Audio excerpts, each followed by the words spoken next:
निराशीर्यत चित्तात्मा त्यक्त सर्व परिग्रह शारीरं केवलं कर्म कुर्वन्नाप्नोति किल्बिषम्। इस श्लोक में श्री कृष्ण योगी की डेवलप्ड अवस्था के बारे में बता रहे हैं, जिसने अपना अंतःकरण यानी मन और इंद्रियों के साथ में शरीर को जीत लिया है, जिसने अपने मन और इंद्रियों को अपने काबू में कर लिया है, ऐसे पुरुष को आशा रहित पुरुष कहा जाता है। आपका मन अंतःकरण आप में कल्पनाएं जगाता है, आशाएं जगाता है, तब आप उसके काबू में होते हैं। जो आपका मन कहता है आप वही करते हैं और आप अपनी आशाओं के वश में होते हैं। लेकिन जो अपने मन पर विजय पा लेता है वो सिर्फ शरीर संबंधी कर्म करता है। वो कर्म करता है पर नहीं भी करता। यद्रच्छालाभसंतुष्टो द्वन्द्वातीतो विमत्सरः समः सिद्धावसिद्धौ च कृत्वापि न निबध्यते।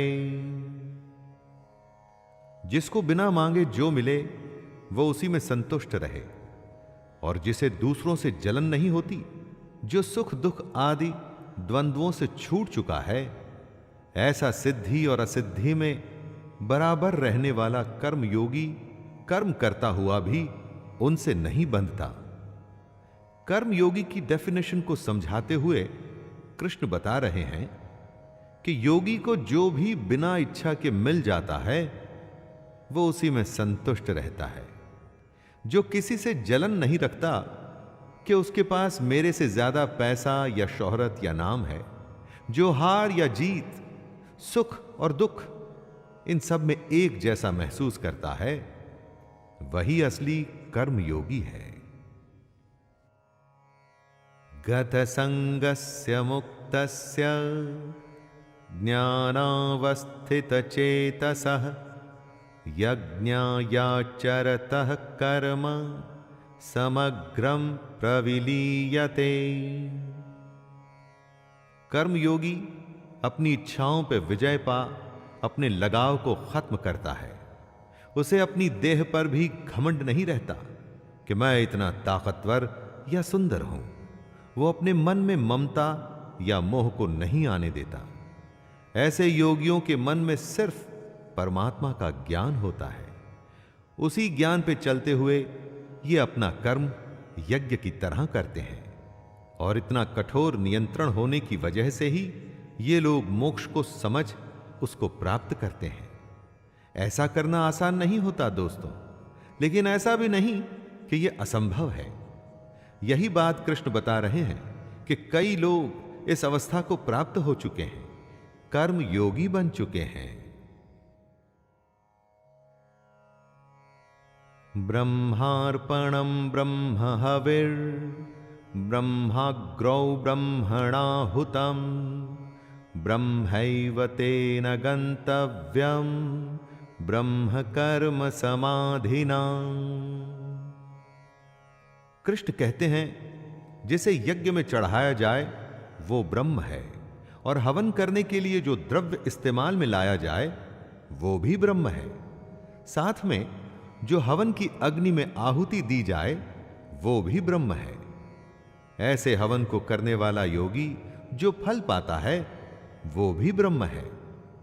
ब्रह्म से यहां मतलब है सबसे बड़ा सत्य। चारों तरफ जो दुनिया आप देखते हैं ना दोस्तों, ये इसी सच का एक रूप है। अपनी हर रोज की जिंदगी में ऐसी गूढ़ बातें कई बार मुश्किल लगती हैं। ऐसा लगता है कि किसके लिए, किसके पास टाइम है, लेकिन इसका अर्थ यह नहीं कि इससे सच बदल जाता है। कृष्ण की इन बातों से ब्रह्म को समझने की कोशिश तो करिए दोस्तों। दैवमेवापरे यज्ञं योगिनः पर्युपासते ब्रह्माज्ञावपरे यज्ञं यज्ञेनैवोपजुह्वति। कुछ योगी देवताओं को सब कुछ मान यज्ञ को उनको समर्पित करते हैं। देवता का अर्थ है जिन भगवान के रूपों की हम पूजा करते हैं। यही यज्ञ का एक रूप होता है जो हमारे जैसे लोगों के लिए है। जो पहुंचे हुए कर्मयोगी होते हैं वो यज्ञ में अपना सब कुछ ब्रह्म को सौंपते हैं। उनका हर अनुष्ठान ब्रह्म के लिए होता है। चाहे आप राम, कृष्ण, शिव या दुर्गा या अपने किसी अभिष्ट को याद करके यज्ञ करें या ब्रह्म को सबसे बड़ा सच मान के कर्म करें, कोई फर्क नहीं पड़ता दोस्तों। बस ये ध्यान रखना है कि आपका कर्म भी एक यज्ञ है जिसमें आप उस ईश्वर को अपना सब कुछ सौंप के बस काम में लग जाते हैं।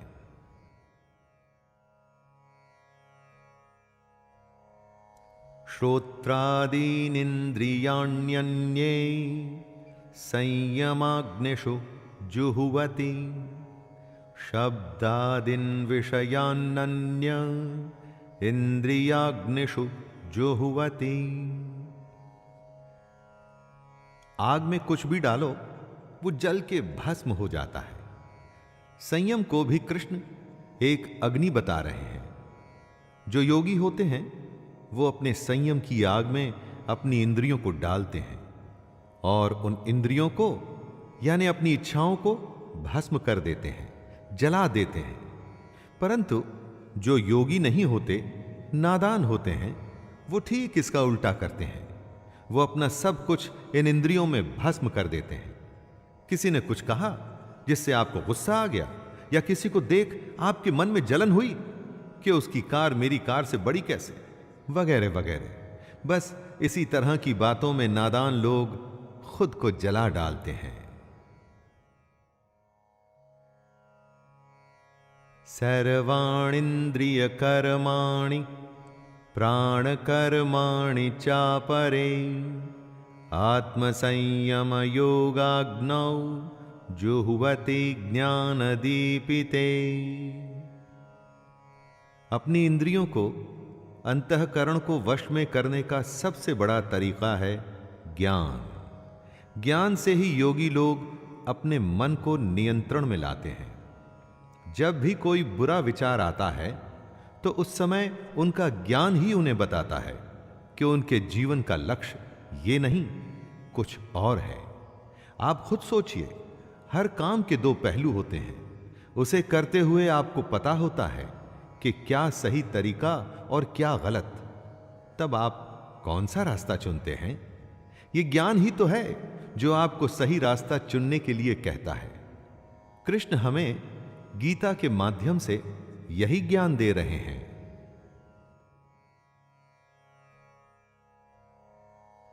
द्रव्य यज्ञस्तपो यज्ञा योग यज्ञस्तथा परे स्वाध्याय ज्ञान यज्ञश्च यतयः संक्षिप्तव्रतः।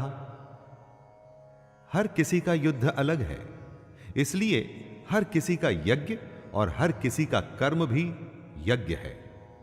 यही बात कृष्ण इस श्लोक के द्वारा हमें बता रहे हैं। कई पुरुष द्रव्य संबंधी यज्ञ करने वाले होते हैं, कितने ही तपस्या रूप यज्ञ करते हैं तथा दूसरे कितने ही योग रूप यज्ञ करते हैं। कितने ही अहिंसादि तीक्ष्ण व्रतों से युक्त यत्नशील पुरुष स्वाध्याय रूप ज्ञान यज्ञ करने वाले होते हैं। कोई ईश्वर की पूजा कर उसे फूल और फल चढ़ाता है, कोई तपस्या कर भगवान को खुश करने की कोशिश करता है और कोई योग से भगवान को पाने की कोशिश करता है। दोस्तों, अपना युद्ध पहचानिए और अपना कर्म चुनिए। अपाने जुह्वति प्राणम प्राणे पानम तथा परे प्राणापान गति रुद्ध्वा प्राणायाम परायणः अपरे नियताहारः प्राणान् प्राणेषु जुह्वति सर्वेप्येते यज्ञविदो यज्ञक्षपितकल्मषः। इस श्लोक में कृष्ण प्राणायाम से जुड़े आयाम बता रहे हैं। जरा ध्यान दे के सुनिएगा दोस्तों। कितने ही योगी जन अपान वायु में प्राण वायु को हवन करते हैं, वैसे ही अन्य योगी जन प्राण वायु में अपान वायु को हवन करते हैं, तथा अन्य कितने ही नियमित आहार करने वाले प्राणायाम परायण पुरुष प्राण और अपान की गति को रोककर प्राणों को प्राणों में ही हवन किया करते हैं। ये सभी साधक यज्ञों द्वारा पापों का नाश कर देने वाले और यज्ञों को जानने वाले हैं। प्राण का अर्थ है सांस अंदर खींचना, अपान का मतलब सांस को छोड़ना। कौन कितना पहुंचा हुआ योगी है उसकी अलग अलग अवस्था होती है। बहुत से योगी अपनी सांसों के आने जाने पर पूरा कंट्रोल रखते हैं, परंतु हम में से ज्यादातर ऐसा नहीं कर पाते। हमारी सांसें तो मजबूरी में चलती हैं, क्योंकि नहीं चली तो हम मर जाएंगे। लेकिन योगियों के साथ ऐसा नहीं होता। प्राणायाम से हम अपने पर संयम करने में सफल होते हैं, और यही बात कृष्ण हमें बता रहे हैं। यज्ञशिष्टामृतभुजो यान्ति ब्रह्म सनातनम् नायं लोकोऽस्त्यय यज्ञस्य कुतोऽन्यः कुरु सत्तमा। यज्ञ की महिमा का बखान करते हुए कृष्ण कहते हैं, हे कुरुश्रेष्ठ अर्जुन, यज्ञ से बचे हुए अमृत का अनुभव करने वाले योगी जन सनातन पर ब्रह्म परमात्मा को प्राप्त होते हैं, और यज्ञ न करने वाले पुरुष के लिए तो ये मनुष्य लोक भी सुखदायक नहीं है। फिर परलोक कैसे सुखदायक हो सकता है? यज्ञ करने के बाद जो बचता है उसे कृष्ण अमृत बता रहे हैं, और यह अमृत सीधे भगवान तक ले जाता है। दोस्तों, यज्ञ को आप कर्म भी समझ सकते हैं। कर्म करने के बाद जो भी उसका फल हो उसे भगवान का आशीर्वाद समझ उसमें संतुष्ट होकर अपने अगले कर्म में लग जाना चाहिए। एवं बहुविधा यज्ञा वितता ब्रह्मणो मुखे कर्मजान् विद्धि तान् सर्वान् एवं ज्ञात्वा विमोक्ष्यसे। कृष्ण आगे कहते हैं, कितने ही तरह के यज्ञ वेद की वाणी में बताए गए हैं। उन सबको तू मन, इंद्रिय और शरीर की क्रिया द्वारा संपन्न होने वाले जान। इस प्रकार इन यज्ञों का मूल तत्व, इनकी रियलिटी जानकर उनके अनुष्ठान द्वारा तू कर्म बंधन से हमेशा के लिए मुक्त हो जाएगा। कितने ही यज्ञ वेदों में बताए गए हैं, और कई यज्ञों के बारे में श्री कृष्ण ने भी बताया, जैसे अपने पर संयम रख इंद्रियों को वश में करना, यज्ञ में देवताओं को अर्पण करना, सांसों को नियम में रख प्राणायाम करना। ये सारे यज्ञ ही तो हैं। ये यज्ञ अगर हम सच्चे मन से करेंगे तो इस जन्म और मृत्यु के चक्कर से हमेशा के लिए निकल सकते हैं। श्रेयान् द्रव्यमयाद्यज्ञान यज्ञः परन्तप सर्वं कर्म अखिलं पार्थ ज्ञाने परिसमाप्यते। हे परंतप अर्जुन, आहुति चढ़ाकर किए गए यज्ञ से अच्छा ज्ञान यज्ञ होता है। एक यज्ञ तो वो होता है जिसमें हवन में आप देवताओं का आवाहन कर उन्हें अलग अलग द्रव्य जैसे घी इत्यादि चढ़ाते हैं, और एक दूसरा यज्ञ होता है ज्ञान यज्ञ, जिसमें आप अपनी इंद्रियों को वश में करते हैं, अपनी सांसों को नियंत्रण में रखते हैं, अकर्म करते लेकिन उसके फल में इच्छा नहीं रखते। ये सारे ज्ञान यज्ञ हैं, और ये द्रव्य यज्ञों से कहीं अच्छे हैं। इसीलिए ज्ञान यज्ञ हमें सीधे ईश्वर से साक्षात्कार कराता है, हमें उनसे जोड़ता है। तद्विद्धि प्रणिपातेन परिप्रश्नेन सेवया उपदेक्ष्यन्ति ते ज्ञानं ज्ञानिनस्तत्त्वविदः। तत्वदर्शिनः। अर्जुन तो खुद भगवान के सामने था, लेकिन हम सब तो नहीं है दोस्तों। अगर ये ज्ञान हमें समझ नहीं आ रहा तो हम तत्वदर्शी ज्ञानी महापुरुष के पास जाके इस ज्ञान को या ब्रह्म को समझने की कोशिश कर सकते हैं। अगर ज्ञान हमें जरूरी ही नहीं लगेगा तो हम बस अपनी जिंदगी को बिना कुछ जाने जीते ही चले जाएंगे। कृष्ण अर्जुन के माध्यम से हम सबको कुछ बता रहे हैं। ज्ञान को तू तत्वदर्शी ज्ञानियों के पास जाकर समझ। उनको भली भांति दंडवत प्रणाम करने से, उनकी सेवा करने से और कपट छोड़कर सरलता पूर्वक प्रश्न करने से वे परमात्मा के तत्व को भली भांति जानने वाले ज्ञानी महात्मा तुझे उस तत्व ज्ञान का उपदेश करेंगे। यज्ञात्वा न पुनर्मोहम् एवं यास्यसि पांडव येन भूतान्यशेषेण द्रक्ष्यस्यात्मन्यथो मयि। हम सब अपना काम करते हैं, कमाते हैं, हमारा परिवार बढ़ता है, हम बूढ़े होते हैं और इस तरह से ये चक्कर निरंतर चलता रहता है। क्यों करते हैं हम ऐसा? क्या जरूरत है ऐसा करने की? क्यों आए हैं इस दुनिया में हम? अज्ञानियों को इसके उत्तर की जरूरत नहीं पड़ती। आपके आसपास कितने लोग ये सवाल करते हैं? ज्यादा नहीं, लेकिन जिसमें थोड़ा सा भी ज्ञान है ना, वो ये जानना चाहता है। और यही जानने के लिए हमें तत्वदर्शी ज्ञानियों के पास जाकर के समझने की कोशिश करनी चाहिए।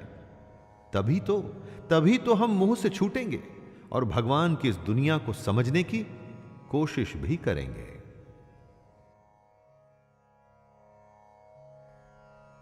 अपि चेदसि पापेभ्यः सर्वेभ्यः पापकृत्तमः सर्वं ज्ञाप्लवेनैव वृजिनं संतरिष्यसि।